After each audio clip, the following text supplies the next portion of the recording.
Hello, and thank you for coming this evening. My name is Jennifer Hurl. I'm the archivist here at our Meyersdale Public Library, and we are recording this program so we can share it on the library's YouTube channel. But we're here to tell the yet untold suffragist story, Alice, Flora, and their friends. And in a sense, the title is a little funny because we have been telling this story now for a few years, but this is the first time we're sharing it here in a program format here at the library. So as you know by now, 2020 marked 100 years since the 19th Amendment's ratification, granting U.S. women the vote. And we came to learn here at the library a handful of years ago that we actually had a very active suffrage movement here in Somerset County. And as Linda and I like to say, I do want to introduce this evening one of our key people, the key person involved with this project. Linda Marker is here this evening. She's from Rockwood, and she's one of our longtime Meyersdale Library volunteers. And she was integral in this project from day one. As we like to say, it all started with a roll of microfilm. In 2018, our library began working to preserve 2-century-old newspaper collections, scattered issues of the Meyersdale Commercial, and also a small collection of the Somerset County Star, which was published in Salisbury. This is what those hard copies of the newspapers look like, and you can see, as evidenced by how they look, this is it was important to preserve them in some other format. In a sense, it's nice to have the hard copies, and you have to start with hard copies, but it's very difficult to actually utilize newspapers in this condition for research. So we undertook a project to both microfilm and digitize the newspapers. We got some grant money from the Community Foundation for the Alleghenies and partnered with some other local historical organizations and undertook that project. And that is what led us to discover this story. And it does offer an example of why historical preservation is so important, because so often it can lead to stories that we really didn't know about. After we got the rules of microfilm back, I asked Linda, one day she was in the library volunteering, and I asked her to look through those rules of film just to see if there were any mistakes or any issues with them. And in the very first issue that we had preserved of the Meyersdale commercial newspaper, she found this little note. I think it was on maybe page 3 pages into the newspaper, titled Suffrage Meeting. Excuse me. And it told of a suffrage meeting that was held here in Meyersdale in the Kendall building on Center Street, which would have been right up the street where the Zion Lutheran Church parking lot is today. And that meeting was led by a woman, Mrs. Alice Kernan of Somerset. About 25 women attended. And it outlined the number of women who stepped up to serve as officers for the club, and it noted that quite a number joined and much activity is promised. And that would prove very true. This is Flora Snyder Black of Meyersdale and Garrett area. She is best known as the founder of the Society of Farm Women of Pennsylvania. Flora and her husband Frank lived here in town for a while, and then they had a home which still stands today. Their home in town still stands as well at the corner of Beakley and Front Streets. But their home headed toward Garrett down from Black's Curve is a popular spot as well, and fortunately still remains. These photos were shared with us by some members of Flora's family, her grandson Frank, his wife Barbara, and their other descendant, Rebecca Easton Boltzfleisch. So we started digging into this story.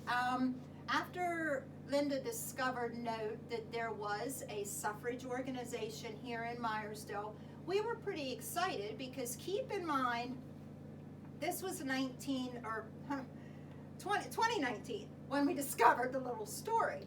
And we were on the verge of celebrating 100 years of votes for women because 2020 was around the corner and women across the nation really were gearing up to celebrate the passage of the 19th Amendment, the 100th anniversary of that amendment's passage. Of course, we now know what would later come in 2020, but at that point in time, we didn't, and we were gearing up to celebrate. So we started digging into things.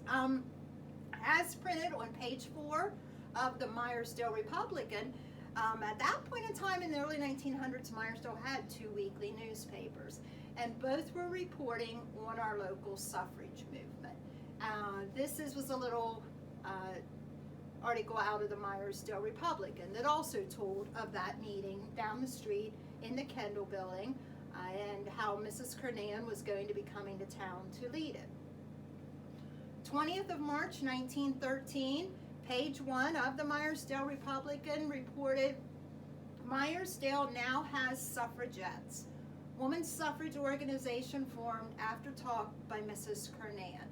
So we're discovering that this Mrs. Kernan, we wanted to start looking more into her. She was someone of note, and pay attention to that word suffragettes. We would come to learn that that word in itself is interesting.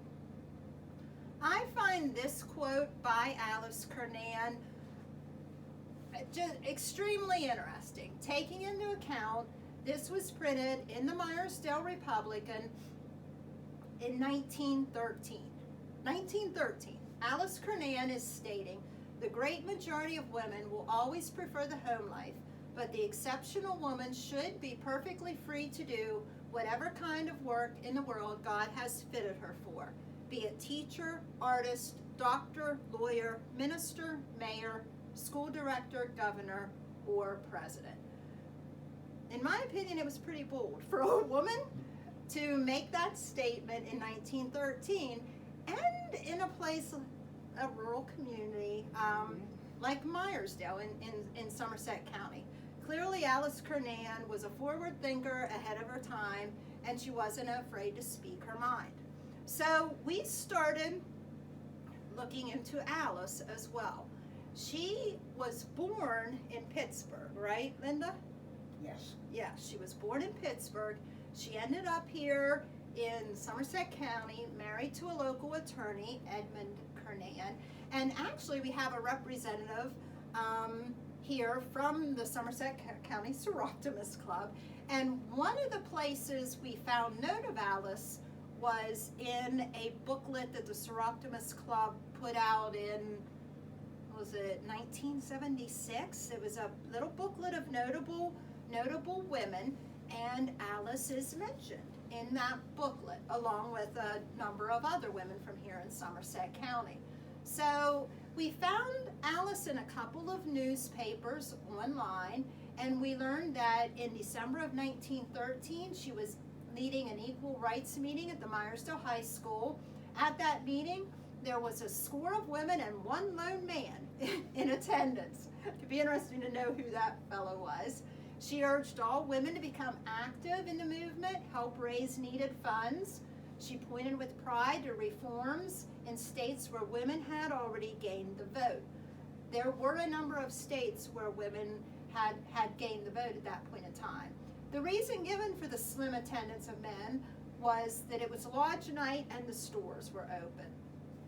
Another interesting find was that there were suffragist dolls who were dressed in national costumes of countries where women already had gained suffrage. And some of those dolls were apparently on display in the show window of Bittner's Grocery along Center Street. I tried to find more information on those suffrage dolls, and I never did. That doesn't mean that the information isn't out there to be found. I just haven't found it yet.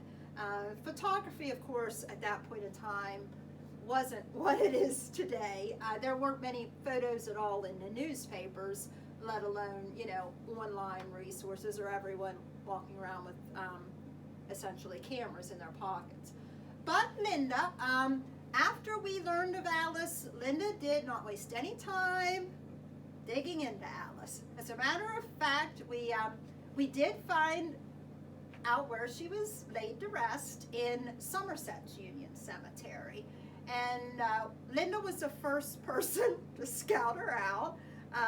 Would you like to share the story of? Take a lot of time. Well, just a brief version. When the snow was still on the ground, and I had sneakers, so I thought, not today. I said when I left here, I'm not going to Somerset to find. Well, the car did what the car does. But the next day we did find her, and then I realized the snow covered every stone. But you kind of found her pretty easily. The first one. I brushed the snow off, and there she was. I mean, how often do you find the individual in the cemetery you're looking for that easily? Cemetery. Yeah, it was interesting that you found her. And as you can see from these photographs, the Kernan family plot wasn't in the greatest condition at that point in time, early in 2019. But Linda, Tom Bittner, Susan Moon, some people belonging to the local DAR chapter, Sons of Union, Veterans of the Civil War, spent a nice amount of time up at Union Cemetery cleaning up the graves of Alice and the other Kernan family members. And ultimately, this is what they looked like. We planted flowers in the suffrage colors of yellow, white, and purple on their stones. And we planted some flowers on Edmund, Alice's husband's stone as well. We thought he deserved a little credit because from what we learned, he was very supportive of Alice, his wife, and the other suffrage leaders' causes here in Somerset County. So those are some photos we took that summer at Alice's gravesite. And Flora Snyder Black as well. Linda cleaned up her stone. She was laid to rest right here in Meyersdale's Union Cemetery. And if anyone is ever interested in learning just where their stones are, just see me, and they're not too hard to describe in pointing them out. Just to give a brief background and help you realize how long it truly took women in the United States as a whole in this country to gain the vote. Seneca Falls, New York is the site of the first Women's Rights Convention, held in July of 1848. If you haven't visited, it's a great place to visit. It's part of the National Park Service, which means it's free to visit. And not only is this site open to visit, but some other local sites that are integral to the women's rights movement are within a short drive, or in some cases even a walking distance. But this church was actually a Methodist church constructed in 1843. It was often a site for anti-slavery activity, political rallies, and free speech events. And the site was purchased by the National Park Service in 1985. Very little of the original building remains. You can kind of see in this picture some of the bricks that would have been part of the original structure, but they redid the building for the most part. Just down the road from that church is the McClintock House in a little town called Waterloo. That's where the Declaration of Sentiments was actually written. Around that table, the original table was in the Smithsonian, I believe, but they have a replica of it there. And again, you can visit this house for free. If you go up to Seneca Falls, I would recommend the drive down the road to Waterloo. and to see where the Declaration of Sentiments was actually drafted. At that first Women's Rights Convention in 1848, 68 women and 32 men signed the Declaration of Sentiments. And basically, in a nutshell, the point of that document was to gain equal rights with men, including the woman's inalienable right to the elective franchise. Now, back here in Somerset County, even as early as the 1800s, there were people, I don't know if you'd say working for the right to vote, but they were speaking out about it. And this quote is entertaining, to say the least. Peter L. Livingood, who was the publisher of the Somerset County Star that we worked to preserve, was quoted on the 13th of October, 1892, in that newspaper as saying, "The mothers of men should have the right of suffrage, and it is the chief disgrace of the age that our thousands of intelligent women, many of whom are heavy taxpayers, cannot vote, while any rum-soaked, tobacco-fiddled ignoramus of the masculine gender can." And that's a quote from Peter, not a man, not a woman. Again, an entertaining quote by Peter Livingood. So this was written by Susan B. Anthony to her longtime friend Elizabeth Cady Stanton just prior to Stanton's death in 1902. And I picked it out to use in this presentation because it offers a nice tie-in with our local women's suffrage leaders and others like them across the country.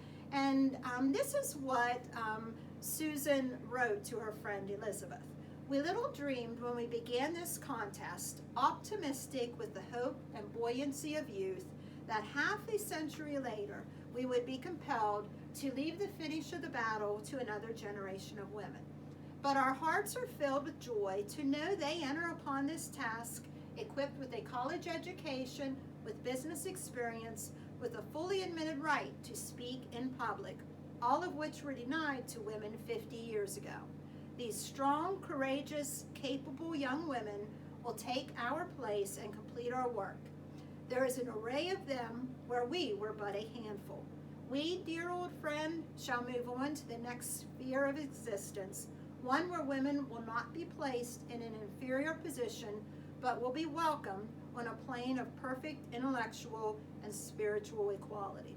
So keep in mind, Susan and Elizabeth had spent over 50 years at this point in time working to gain the vote.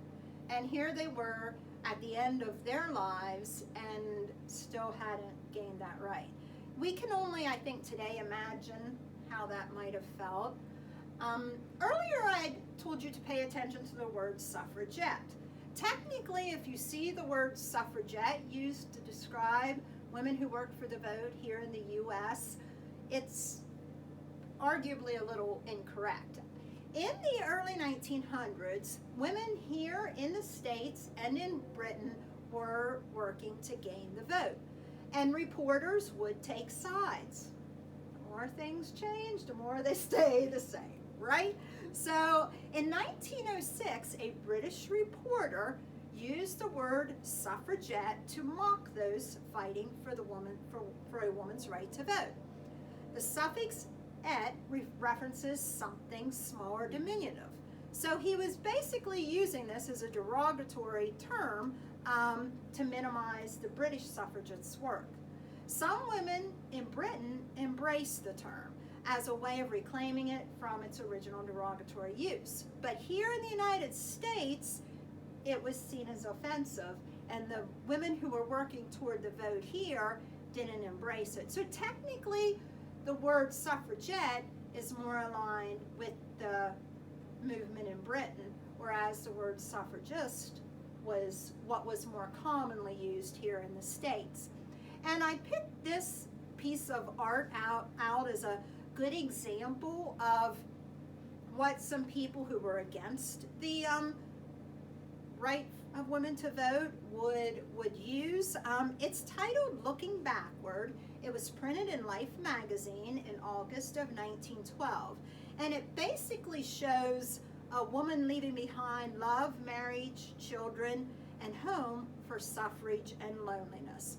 Its message was basically that women who had the right to vote would be miserable, and it wasn't an uncommon message in anti-suffrage artwork. This is another example from Harper's Weekly, and again we come back to our friend Alice Kernan. She, in the Meyersdale Republican in 1914, is firing back at an anti-suffragette, and she states, "We are a democracy in name only, as long as only one half of the people have a share in the government. These principles are eternally true. Anti-suffragists fail to see that the social body moves on with irresistible power toward complete democracy, and that the enfranchisement of women is an inevitable part of it." In 1913, March 3rd as a matter of fact, there was a very large women's suffrage parade in Washington, D.C. And keep in mind, it was a week or so later that the women here in Meyersdale were meeting. And again, that's pretty interesting for the time. Word didn't spread as quickly as it does now, of course, but within a week or two after this big parade in D.C., women here in Somerset County, and especially Meyersdale, were doing something about it. They were joining the movement. So we don't always think necessarily of our area as being all that progressive, but in a sense, at least with this group of people in 1913, it was. February of 1914, Flora Snyder Black, who was president of Meyersdale's first suffrage club, was presiding over a meeting in the Meyersdale High School, and the building that's now D&D Apartments would have been Meyersdale's high school at the time. Mrs. Frank Rossing of Pittsburgh was delivering an address at that meeting. So again, kind of impressive. You have women from Pittsburgh coming here to Somerset County to take part in these meetings. And I believe it was Mrs. Rossing who stated, "The character of the American suffragist is very different from that of the English suffragettes, because the American men are different. The American men are the best men in the world, and all that is needed is to explain, because they are reasonable." Again, interesting quotes, interesting quotes.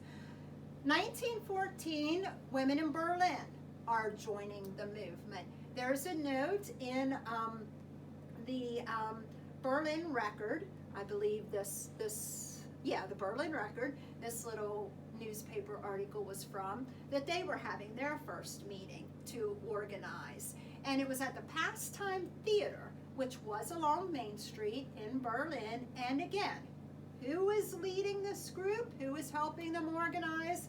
Alice Kernan. As the newspaper stated, by the time she had finished her address, all were enthusiastic about women's suffrage. So Alice, clearly she had the ability to get people to join this movement. She clearly was a good leader, a good speaker, and was able to encourage people to join. 1915 was a big year here in Somerset County, really across the state of Pennsylvania, for the women's suffrage movement. And a reason for that, there was an amendment that would be appearing that November on the state ballot that, if it passed, would grant Pennsylvania's women the right to vote. So, suffragists across Pennsylvania were working hard in 1915. In May, Alice is speaking here in Meyersdale to a group that gathered at Meyersdale's Methodist Episcopal Church. The blacks were members of the Methodist Church here in town. So that's likely why they probably held a lot of their meetings there. Her mission was to ensure Pennsylvania's suffrage amendment would be approved by voters in November. We actually originally discovered this photograph, Linda did, while in the Methodist Church years ago, right, Linda?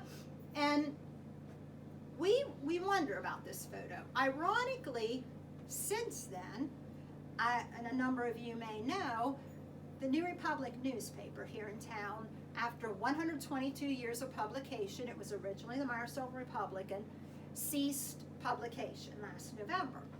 We here at the library took all of their hard copy photographs, photo negatives, that they had in their possession. George Menser, the publisher at the time, donated them to the library. We have been working to preserve those photos. We've got a group of people who come in, the Way We Work Club. They look through the photographs, they try to ID, organize them, they're scanning the negatives. I checked today, as of today, we've now scanned over 3,000 negatives. And you should see how many more we have to go. But we're making a dent. 3,000 negatives is pretty impressive. The oldest batch, most of them go back into maybe the late 40s and 1950s. There's one very old batch, about 30 photographs that date into the 19-teens. Ironically, this negative is among them. You knew that, Linda? This negative is among them. I don't know. We still don't know if it just simply depicts Meyersdale area people coming out of church on a Sunday service, or if we, and maybe it's wishful thinking on our part. Linda and I really do think, based on some other photographs, that this could be Alice Kernan. We think it looks like her. Is it wishful thinking? I don't know. I don't know if we'll ever know for sure, but it's an interesting photograph nonetheless, and it would have been taken during that time.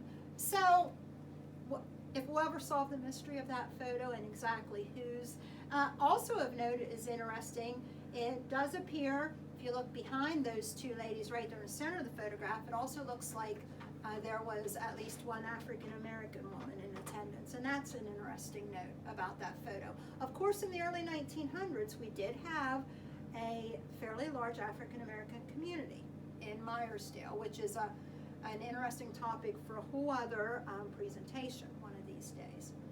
So one of the ideas the Pennsylvania suffragists had was to encourage people to plant suffrage gardens during the summer of 1915. This is a note that was printed in the Somerset County Star about the suffrage gardens, and basically what they did, they packaged special packages of seeds, all yellow flowers, encouraged women to plant them to help spread the word and encourage people to become knowledgeable about this amendment and come November, vote for it. The suffrage colors here in the states were purple, yellow, and white. So they were focusing here on yellow gardens, and of course each flower actually had symbolized a certain idea that was promoted by the suffrage movement. The Calliopsis stood for advancing. They stood for the forward movement of women's suffrage. Calendula stood for persistence. They were guaranteed to bloom with all the persistence of a royal suffrage worker. Snapdragons stood for conquest. These flower spikes stand erect like loyal legions, signifying that the conquest for justice is on. And all of these quotes were taken from that Somerset County Star article. Zinnias stood for victory, unrivaled in their brightness and truly emblematic of victory. And the chrysanthemum stood for jubilee. Each and every garden will contain at least one bed of them, so every suffragist may be provided with a sheaf of them for the election night celebration. Probably by far the most interesting and most notable thing that the suffragists did here in Pennsylvania. And again, this in itself was a very little known story, the story of the Justice Bell. And you could present for an hour on the Justice Bell alone. But what the women did here in Pennsylvania in that summer of 1915, they had a women's Liberty Bell, which was modeled after the United States Liberty Bell, and they took this bell to every county throughout Pennsylvania, all 67 counties. And it came here to Somerset County.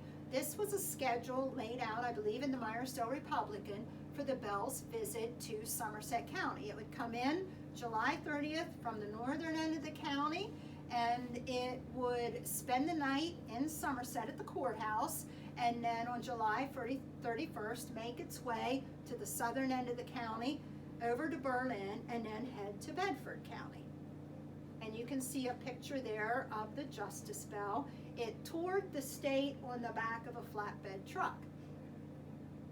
Also, at that point in time, late July 1915, the Somerset County Chautauqua was going on. And part of the week's activities was an anti-suffrage day and a suffrage day. What I find ironic, or maybe it was intentional, the day the bell was to arrive in Somerset County, July 30th, was actually anti-suffrage day. That's when Miss Minnie Bronson, who was the leader of the, she was the general secretary for the National Association Opposed to Women's Suffrage. Personally, I find it really hard to imagine being a woman opposed to suffrage, but there were a lot of women who were. She would speak on anti-suffrage day, and the site of the Chautauqua was Edgewood Grove, which is, many of you may be familiar with Edgewood Grove, heading out of Somerset toward Rockwood. Dr. Anna Howard Shaw, who was the National Women's Suffrage Association president, came here to the Chautauqua and spoke on suffrage day. And again, that's pretty impressive. The president of the National Women's Suffrage movement visited Somerset County and spoke here. Who would have thought? Who knew? Until we kind of dug into this story. This is a photograph that Linda discovered. This was taken along the Justice Bell tour. I think it was the brother of Louise Hall, who was one of the leaders of the tour, captured a number of photographs throughout the tour. This was one of them. A little 4-year-old girl who was the daughter of a Somerset Navy captain, and her name was Betty Bratton.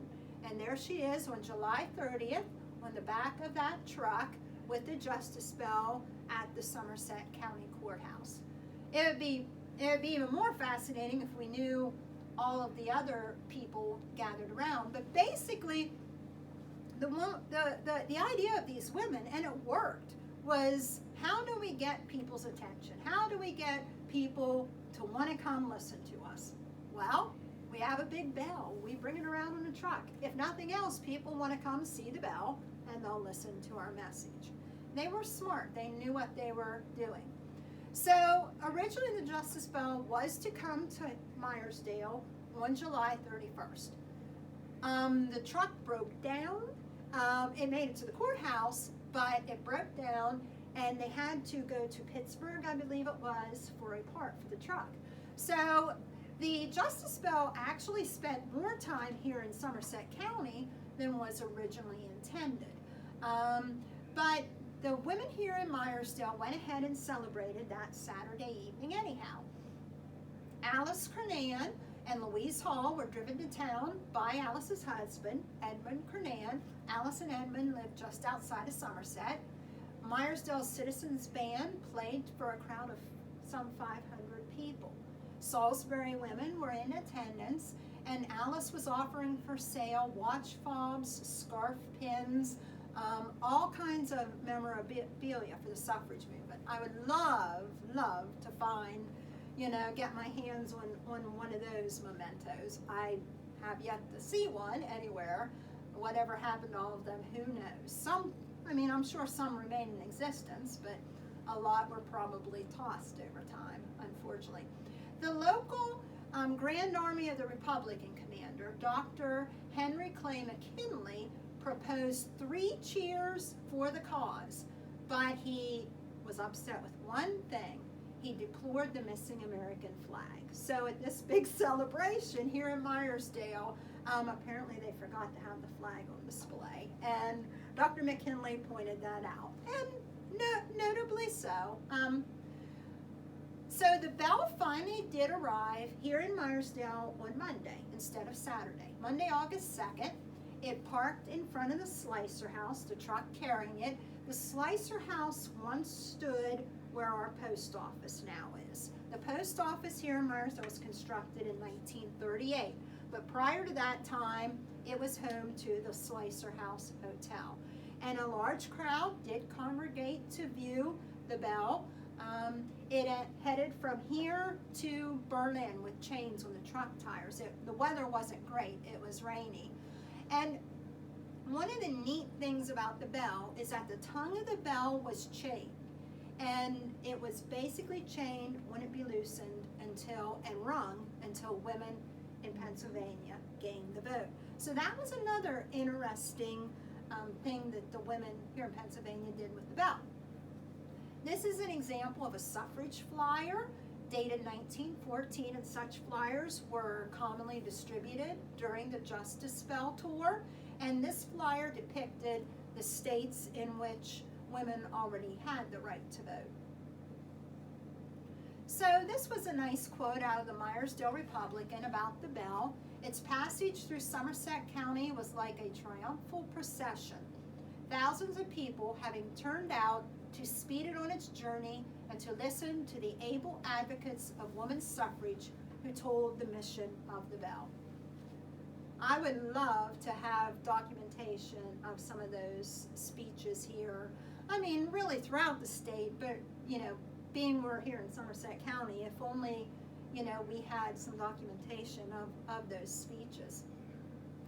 Linda and I actually got to meet the real Justice Bell back in 2019, I think it was. It is on display, if you want to see it, at the Washington Memorial Chapel at Valley Forge. And that's the original Justice Bell that was crafted by Pennsylvania suffragists and that toured the state in 1915. But a really neat part of, yes?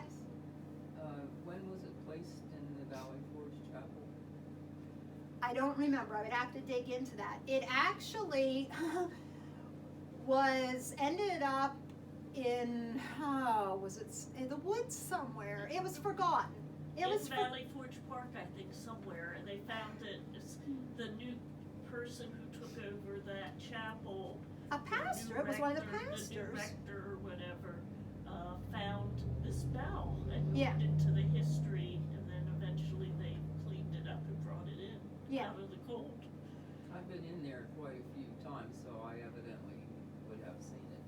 Well, another interesting side note about the real Justice Bell, in 2020, they were taking it somewhere, forget where, for a celebration marking the 100th anniversary of the passage of the 19th Amendment. And again, how does this, the women's suffrage movement really has kind of, even into today, has been plagued by some bad luck. Seriously, the whole pandemic striking as, women were getting ready to celebrate is ironic in itself. But the real Justice Bell, they were taking it to a demonstration or celebration in 2020, and it somehow fell off the truck. And apparently no one really knew, or a lot of people didn't know where it was for several years.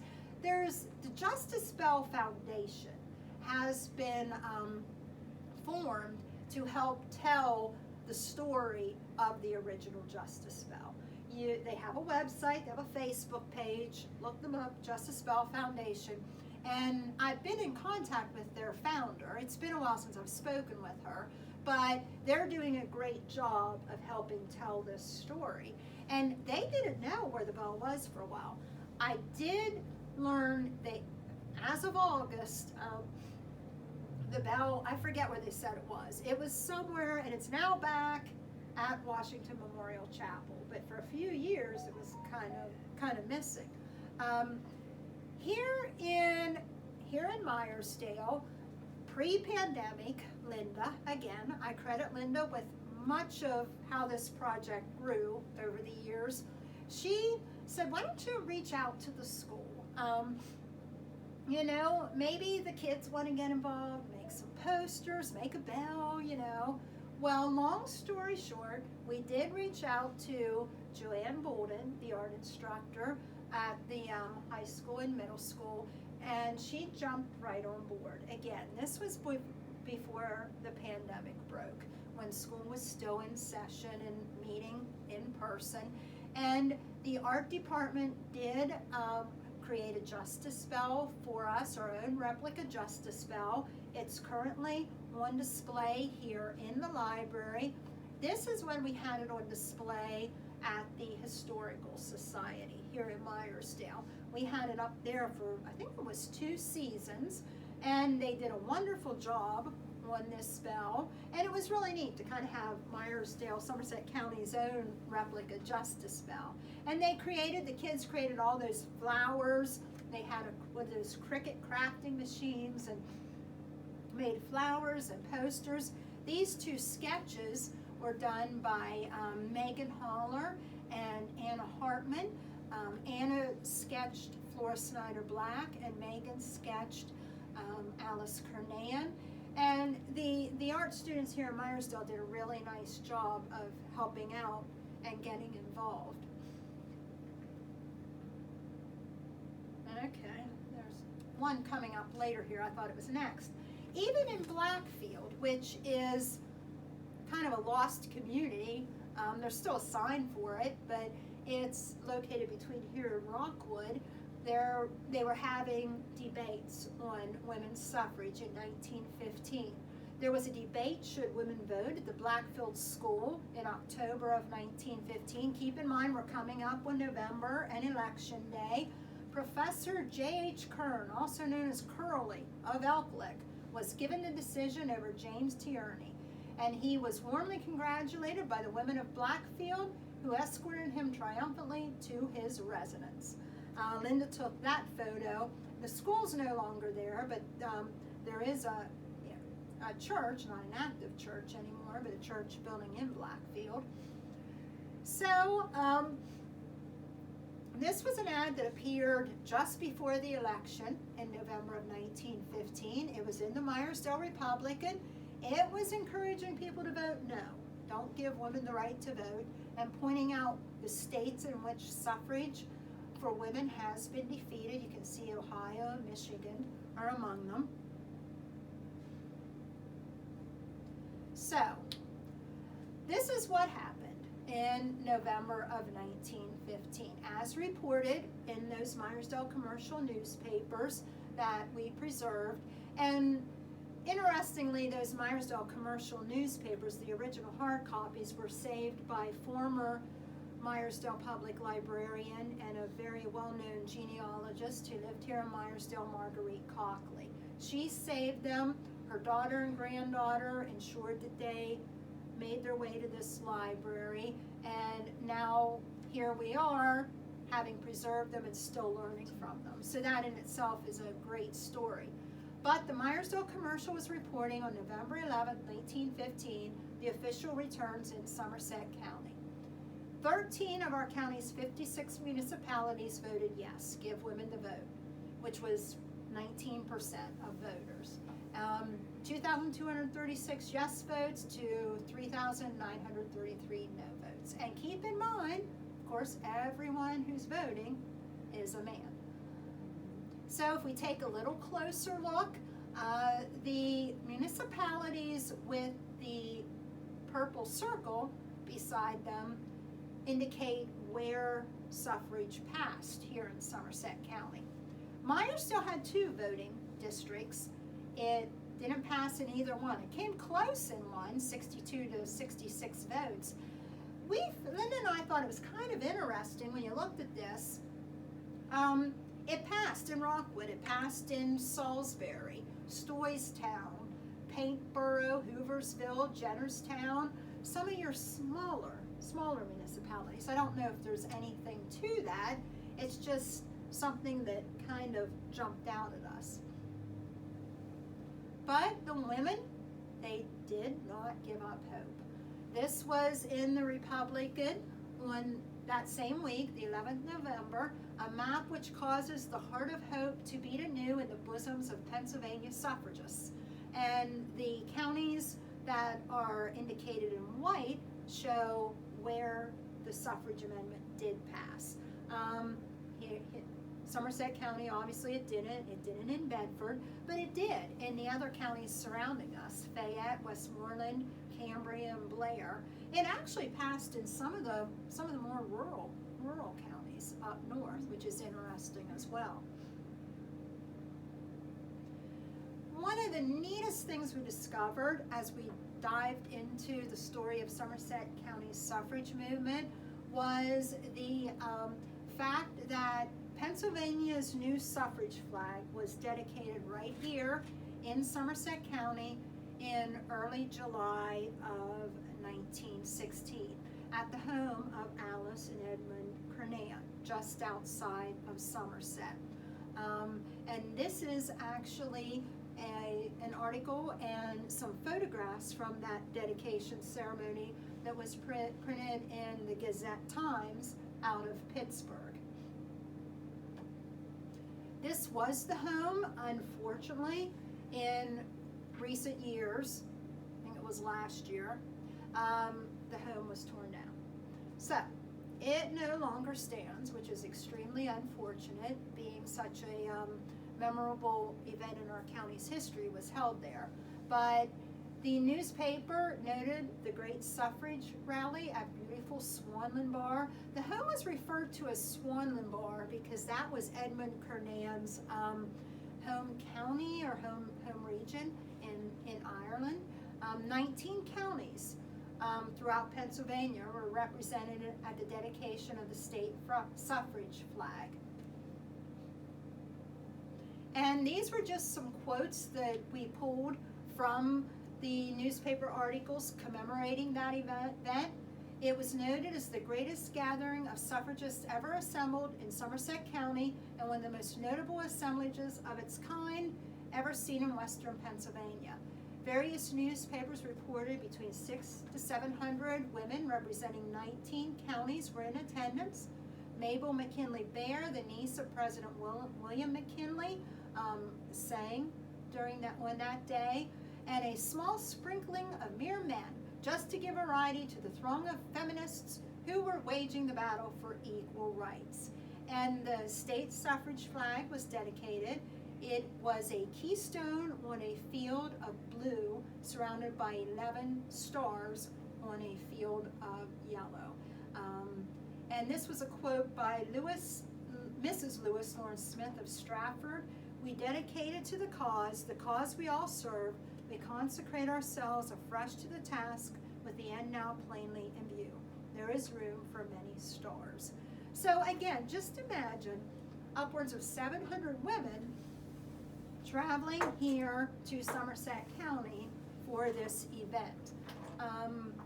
A pretty neat piece of county history, which until we started diving into this, I don't know that many people were aware of.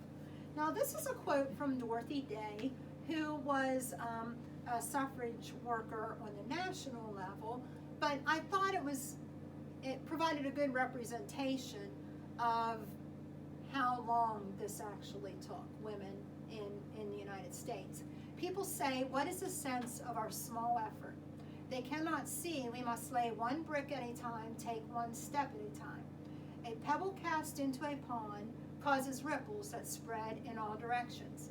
Each one of our thoughts, words, and deeds is like that. No one has a right to sit down and feel hopeless. There is too much work to do."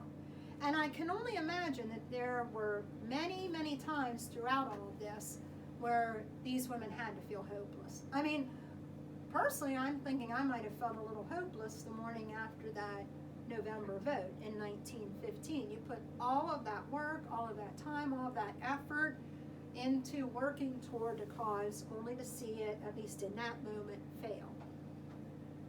So here are some key dates in the ratification of the 19th Amendment. Keep in mind that first Women's Rights Convention dates back to 1848. The Women's Suffrage Amendment was actually first introduced in Congress in 1878. 1919 is when it was passed by the U.S. House of Representatives. The Senate later passes the amendment that same year, and it's sent to the states for ratification. And by March of 1920, 35 states had approved the amendment. It was one shy of the 36 required for ratification. Finally, on August 18, 1920, Tennessee approves the amendment, thus fully ratifying it.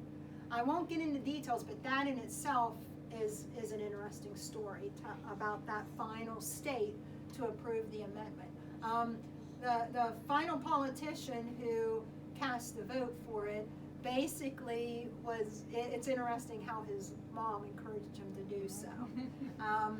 And he listened to her. Thank goodness. And on August 26, 1920, the amendment was finally ratified, or the ratification was certified by U.S. Secretary of State Bainbridge Colby. And then finally, on the 2nd of November, 1920, over 8 million U.S. women vote for the first time. And it was actually, it was a little frustrating because after the fact, the newspapers didn't report on it all that much. To me, and it's a pretty big deal, but there are little blurbs in the newspapers. The Meyersdale Republican had a note from Salisbury noting that it wasn't a nice day. There was a steady downpour of rain, but Salisbury women made a record of nearly 100% as voters on November 2nd. Out of 210 women registered, 208 of them actually turned out to vote. In Glencoe, Northampton Township, free automobile rides were given to the election house and back. And Mrs. W.N. Lenhart had the distinction of being Salisbury's first woman to vote. I couldn't find any information on who was the first woman anywhere else.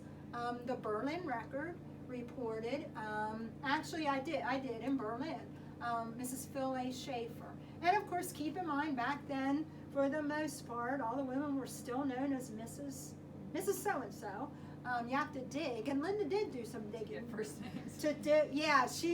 There were huge stories in the Republic and commercial when that gathering where the state suffrage flag was dedicated. And Linda went through the one in the Republican, and it listed a lot of the women from Meyersdale and Salisbury who were there.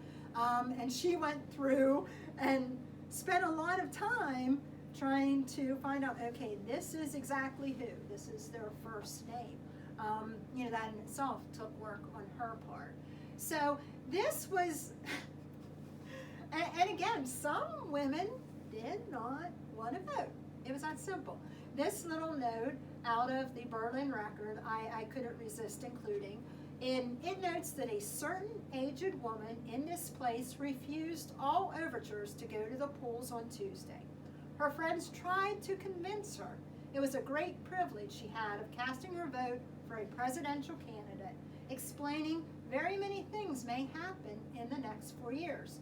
She could not be moved, however, by such arguments, remarking, well, I guess I won't vote, and maybe I will have one less sin to answer for. To each his own, but there was that sentiment.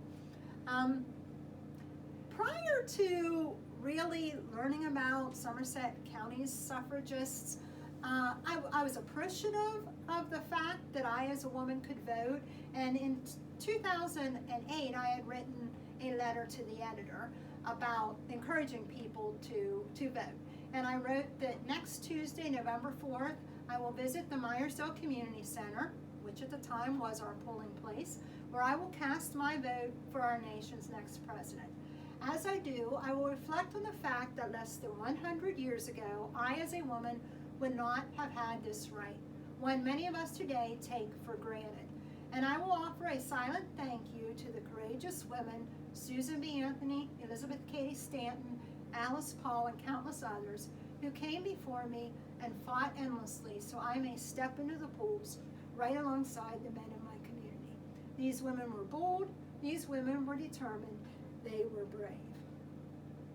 And now, 15 years after that, I have much more appreciation for the fact that, yes, the prominent suffragists, thank goodness we had them, thank goodness they stepped up and as early as 1848 led the movement, but in all honesty, had it not been for Alice Kernan, Flora Snyder Black, Louise Icefeller Livingood was the daughter of the Republicans' publisher, William Livingood. She served as the next president of the group here in Meyersdale. Had it not been for them and countless other women in places like Somerset County and other small towns across the nation, the movement wouldn't have kept moving forward. So it took the original leaders and the names that we commonly know, but there are names like those of Alice and Flora and Louise and everyone else here in Somerset County in small towns everywhere who saw it through, who saw the movement through. The Library of Congress has called the women's suffrage the largest reform movement in American history. When I came into my job here at the library 6 years ago, my predecessor, Cynthia Mason, who before me did a fabulous job of building up and maintaining our Pennsylvania room, she had a little note, and I still have it on the wall next to my desk. And she just had hanging there, keep on keeping on. Things will look different a year from now, and things will look very different 5 years from now. And I imagine, and that's true, you know, sometimes we find ourselves in situations that might be discouraging or challenging, and things do change over time. They can change for the better. And she was just, you know, noting, hey, things might look different 5 years from now, but it took our suffragists 70 plus years. So they kept on keeping on. There's no doubt about that. I want to kind of wrap up with just some nice pictures that we took as our local students got involved here in the early days of building the bell and making the suffrage flowers and sketching the portraits of our local suffragists. And these were taken in Joanne's class, and I really credit Joanne Bolden for getting her students involved in all the work she did in this project. Our Justice Bell even spent the winter in the Somerset County Courthouse, the winter of 2020 leading into 2021. It was in Sharon Ackerman's office, our local Register of Wills in the county courthouse, so that gave it the chance to be seen by some other people. And then in 2020, as most of us know, the Maple Festival was canceled, but in 2021, we did have a special display in Maple Manor, again, showing off some of our students' work and helping to share the story of our local suffrage movement. And Parade Day 2021, at last. We built a float with our own Justice Bell and with all the flowers that the local art students made, and we got some of them involved to walk with us. And as you can see, we did make sure we wanted to keep Dr. McKinley's spirit happy too, along with all our former suffragists, and we made sure we had a flag on display. And there's Martin Hurl and Tom Bittner carrying our flag for us in the parade. And the weather even cooperated. And we were joined by Flora Snyder Black's grandson, Frank S. Black, and his wife, Dr. Barbara Black. They joined us for that Parade Day. And there are some names of some of the local suffragists on the back of our float in May of 2021. Linda and another library volunteer, Luann Otto, who were helping assemble some of the paper flowers that the kids had printed out. Even our garden club here in Meyersdale got involved. That summer they planted the planters that line Main and Center Streets in the suffrage colors of flowers. That's Linda and Tom on Parade Day, waiting for the parade to kick off, and some of the garden club's flowers. And of course the school building in the background where our suffrage leaders once met. So again, this really gave me personally a whole new perspective on things and my own community, because when I walk past places like the high school now, I think of the fact that the women held how many meetings within those walls trying to work toward winning the vote. This was a quote by Flora Snyder Black that was printed in the Altoona Observer in October of 1915, and she stated, "If a woman is capable of bringing into this world a human being, she is also capable of voting intelligently, and every woman should have the privilege of voting." This was a wonderful photograph that our friends at the Somerset Historical Center discovered of Alice Kernan.